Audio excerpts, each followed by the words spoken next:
सांसद बनना परिवारवाद है तो अमित शाह का जो बेटा है, देखें उसका मुंह, उसका बीसीसीआई का सेक्रेटरी बनना परिवारवाद है कि नहीं है? हमारा बाप अमित शाह थोड़ी था कि हम बीसीसीआई के सेक्रेटरी बन जाएंगे हैं?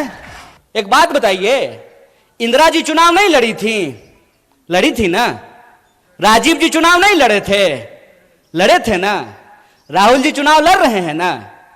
राहुल जी चुनाव जीत करके पार्लियामेंट में है ना? और प्रियंका जी चुनाव नहीं लड़ी हैं तो पार्लियामेंट में है क्या? तो यह परिवारवाद की नई कहानी हमको सुना रही है। तो आप सब अपने मन में विचार कीजिए।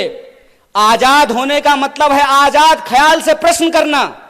मैं मंच पे खड़ा हूं तो मैं जो भी बोलूंगा उसको आप यूं ही सच मत मान लीजिए। आप अपने मन में विचार कीजिए कि अगर भाजपा कहती है कि राहुल गांधी जी का सांसद बनना परिवारवाद है, तो अमित शाह का जो बेटा है, देखें उसका मुंह, उसका मुंह देखें अजय शाह का, है? उसका बीसीसीआई का सेक्रेटरी बनना परिवारवाद है कि नहीं है? और ज्योतिरादित्य सिंधिया जब यूपीए में मंत्री थे, उनके पिताजी भी मंत्री थे, माधवराव सिंधिया, तो जब तक वो कांग्रेस में थे तब तक परिवारवाद था। और जो ही मोदी जी के बगल में जाकर के बैठ गए हैं तो ताली बजा रहे हैं। आहा, उनकी सूरत देख रहे हैं। इतना मूर्ख हैं हम लोग, इतना मूर्ख बनाएंगे ये हमको कि हमारी पार्टी में परिवारवाद है। जो ही आप आरएसएस में शामिल हो जाइएगा तो वो संघ परिवारवाद हो जाता है। अगर परिवारवाद गलत है चचा, तो संघ परिवारवाद भी गलत है।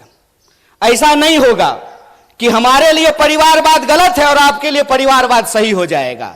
मैं ये एग्जाम्पल हमेशा लोगों को देता हूं कि सोनिया जी का कांग्रेस में होना और राजीव जी का कांग्रेस में होना परिवारवाद है, तो मेनका गांधी जी का और वरुण गांधी जी का भाजपा में होना परिवारवाद कैसे नहीं है? बताइए, बोलिए।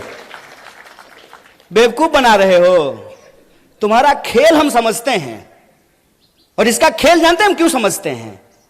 क्योंकि हमारे जैसे लोग राजनीति को कभी अपना कैरियर नहीं समझते हैं। हमने, और ये मैं पब्लिकली बोल रहा हूं आपके सामने, ये जो आप तमाम लोग यहां बैठे हुए हैं ना, हमने आपका नमक खाया है। आप जो टैक्स देते हैं, उस टैक्स के पैसे से हमने दिन रात पढ़ाई करके पीएचडी की है। हमारा बाप अमित शाह थोड़ी था कि हम बीसीसीआई के सेक्रेटरी बन जाएंगे, हैं?